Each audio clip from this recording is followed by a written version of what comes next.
Kia ora, good evening. There was a marked increase in building consent applications lodged with the Invercargill City Council in February. Invercargill homeowners have been busy planning alterations and modifications to property, and indications are the hiked activity may continue throughout the year.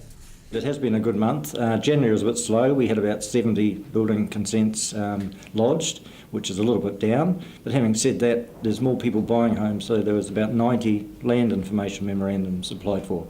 And they're the things people apply for when they want to know what council know about a property. So that was good. There's a lot of houses being sold in January, but no building consents, or very little. But February, we've got 170 lodged, so it's looking very promising. How does that compare to February last year, Simon? It's way up. We had about 125 lodged last year as opposed to 170, so it's a good sign for the economy. What would you put that down to? I think it's just traditionally we go in like the ocean waves and building consents. January's traditionally a bit slower, but because everyone's on holiday, it's a long year. January's good weather.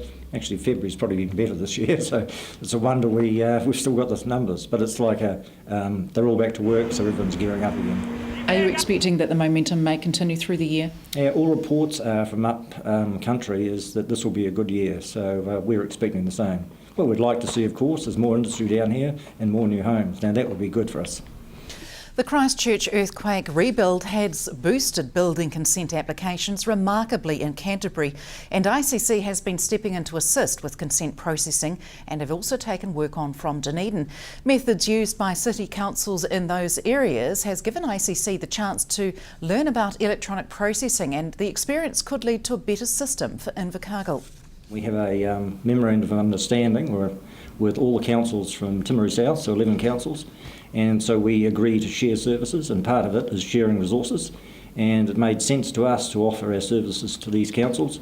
So in the last 6 months we've done 180 building consents processed for Dunedin, some for Waitaki, Timaru, Mackenzie, so it's all good news. It's had no effect on any building work in Invercargill. In fact, it's the opposite, because we've actually got extra resource, so we can do ours first, one vote. And it's also given you an opportunity to practice on an electronic system for the consents processing. Yes, that's right. We're not electronic yet, but Dunedin has just gone electronic, so we're tapping onto their knowledge.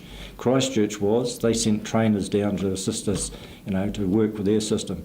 Amazing what you can do these days. We actually linked from Invercargill into their computer system, did all the work on their computer system in Christchurch, and we're going to try that in Dunedin as well. So it's given you the opportunity to test two electronic systems to get a feel for both and perhaps give you some insights as to what works and what doesn't? Yeah, that's right. Having both systems, they both work, it's just some have got teething problems. So we're finding out what the teething problems are with these systems. So hopefully when we get our system, it may be a combination of both, but it'll be the best.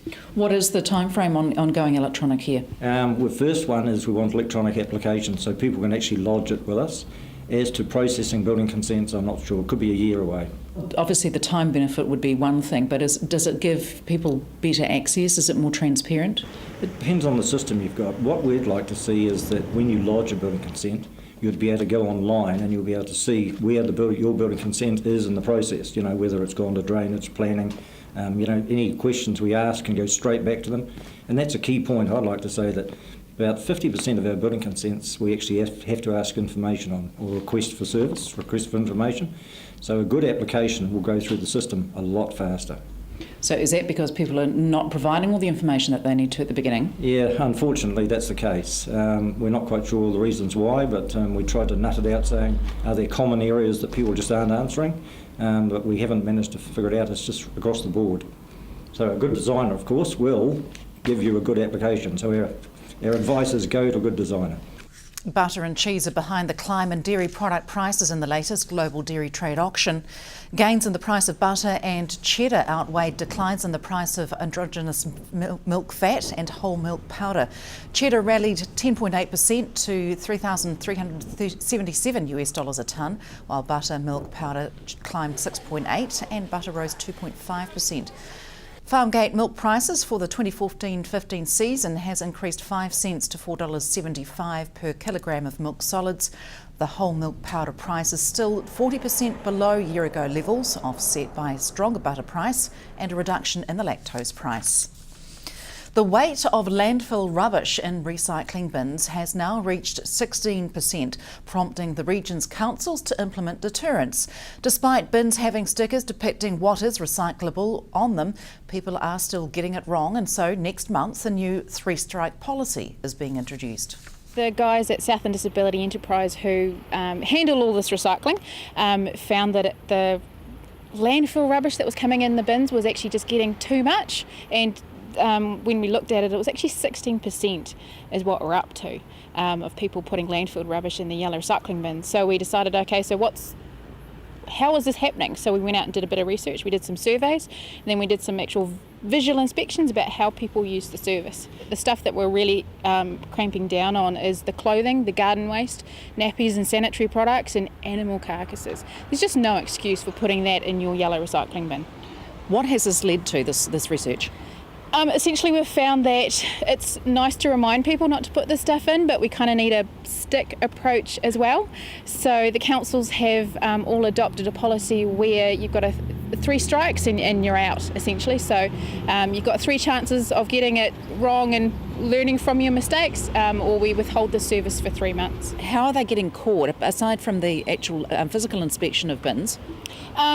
There's 2 ways. So you get, we've got inspectors physically looking down and doing a visual inspection, and secondly, the truck drivers who are emptying the bins have got cameras in there as well. So if they can see the pillows and the clothing and the garden waste, or if you've got rubbish in a black bag, we assume that that is landfill rubbish, and you get an instant red tag as well. So we're getting you in both ways. How will people be notified about that? There's a couple of ways. The first one is that we will physically put a ticket or a tag on the bin. It kind of looks like a luggage tag that you get at the airport. So you'll know that we've actually inspected your bin that day and found a problem. And we also follow that up with a letter to the householder. And if you're a tenant, we'll also be sending that to your property manager or your landowner. So as far as the tag colours, are there different codes going on?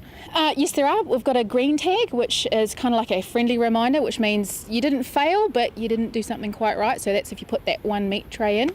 And then we've got a red one, which means your bin was not emptied because it was just had too much landfill rubbish in it. So sorry people if you get one of those, it was just too contaminated for us to empty. So 3-strike policy, how are you identifying just who the culprits are? Well, it comes down to we're noting the serial bin numbers and taking photos of that contents as well, and then we match that serial number back to the address of that person. So when we write to people and they've said, look, that's not my bin, and if you can prove that that's not your bin, we will then try and find out whose actually it was, and we've got quite a logistical process in place to make sure we're getting the right people stuck with it. And what is the penalty if they are not recycling correctly? Yep, so if you get a red tag, the penalty is quite instant in that your bin does not get emptied that day, and then it's you're responsible for getting it either to the transfer station to dispose of it properly or resorting it into the correct red and yellow bins. And if you're on a 3rd strike, we won't empty your bin for 3 months no matter what you do. That could definitely be a deterrent for a lot of people. Had you considered a monetary fine at all? We did consider it, but we haven't actually got a bylaw in place. So if we had a bylaw in place, we could actually add a fine. So that's actually our next process to work on, is updating our solid waste bylaws for the 3 councils. So this comes in just after Easter? Yes, it will be just after Easter. So we've got people out inspecting now and giving out friendly reminders to people, but we're not issuing strikes until after Easter. So it gives everybody the opportunity to sort out how they recycle and check what can and can't go in both of the bins and get their recycling right. Do stay with us. Up after the break, students get hands-on with conservation.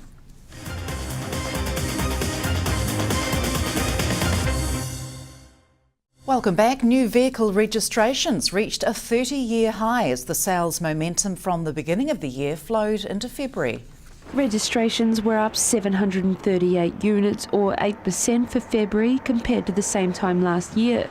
The rise marks the strongest February since 1984. It was the strongest February on record for commercial vehicles and the strongest since 1989 for passenger vehicles. Toyota was the overall market leader for the month with 16% market share overall and the highest passenger vehicle registrations with 13%. The Motor Industry Association says new vehicle sales for 2015 continue to reflect a strong economy, with year-to-date sales up 10% on the same time last year. Southland Girls High School Year 7 students were giving back to the community today while also learning how to help the environment through conservation. Students were at Bushy Point and Otatara Landcare Group activity place as part of the school's community breakout initiative aimed at making the girls better citizens.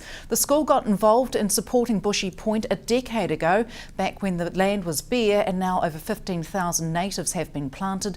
The two-day outing includes hands-on activities like seed raising and planting, pest and weed eradication, and this year ornithology's been added.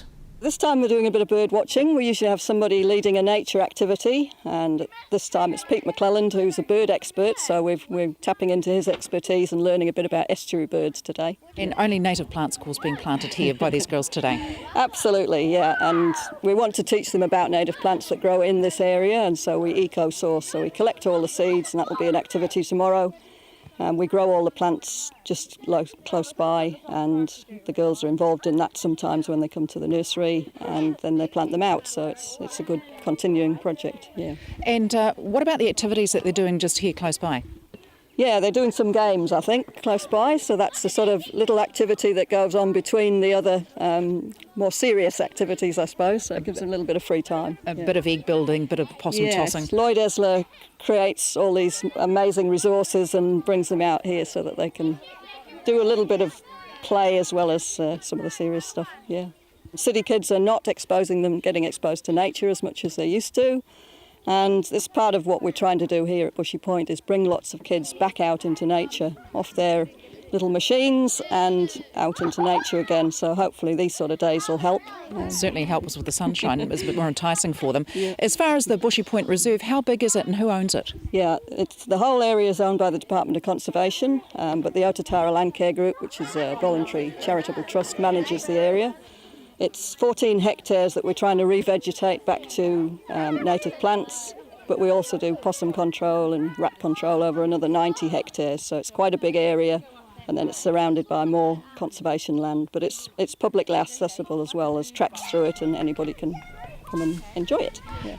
All monitoring stations communicating via radio were changed throughout Southland today. A change in the radio spectrum meant monitoring stations had to be manually changed this morning in order to maintain communication. While some of the data monitoring stations use cell phones to communicate, a lack of coverage means some rely solely on radio.